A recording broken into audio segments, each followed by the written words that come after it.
एक समय की बात है, एक गांव में बहुत ही समृद्ध परिवार रहता था। उनके परिवार में माता पिता और 3 बेटे थे। परिवार का प्रमुख रामप्रसाद 3 खेतों का मालिक था।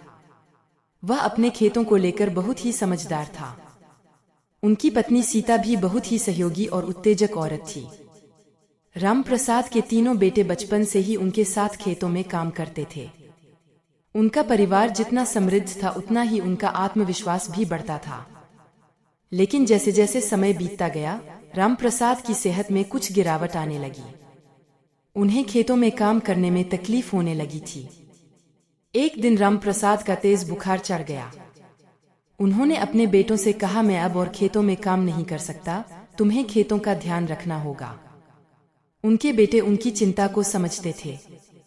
उन्होंने मन बना लिया कि वे अपने पिता के खेतों का ध्यान रखेंगे और उनके सपनों को पूरा करेंगे। अब रामप्रसाद के बेटों के पास खेतों का जिम्मा था। लेकिन खेतों में आने वाली एक बड़ी मुश्किल थी, उनके खेतों में पानी की कमी हो गई थी। अब ये सभी बेटे बहुत परेशान हो गए थे। वे समझ नहीं पा रहे थे कि कैसे खेतों को संभालें, कैसे पानी की कमी को पूरा करें।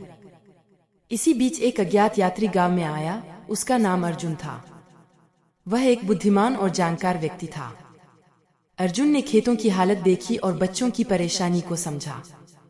अर्जुन ने उन बच्चों से कहा, मेरे पास एक तरीका है जिससे तुम अपने खेतों को बचा सकते हो। उन्होंने बच्चों को एक योजना बताई जिसमें उन्हें एक बड़ा पानी का तालाब बनाने की सलाह दी। यह तालाब उनके खेतों के लिए पानी की आपूर्ति के लिए सबसे अच्छा समाधान था। बच्चों ने अर्जुन की बात मानी और तुरंत काम पर लग गए।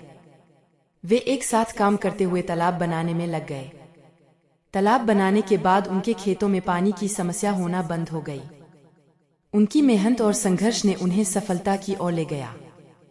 रामप्रसाद ने उन्हें बधाई दी और उन्हें अपने उत्तरदायित्व को ध्यान में रखते हुए प्रशंसा की। इस कहानी से हमें यह सीखने को मिलता है कि संघर्ष और मेहनत कभी भी निराशा नहीं लाते हैं। यदि हम संघर्ष के माध्यम से समस्याओं का सामना करें और मेहनत करें, तो हमें सफलता जरूर मिलेगी।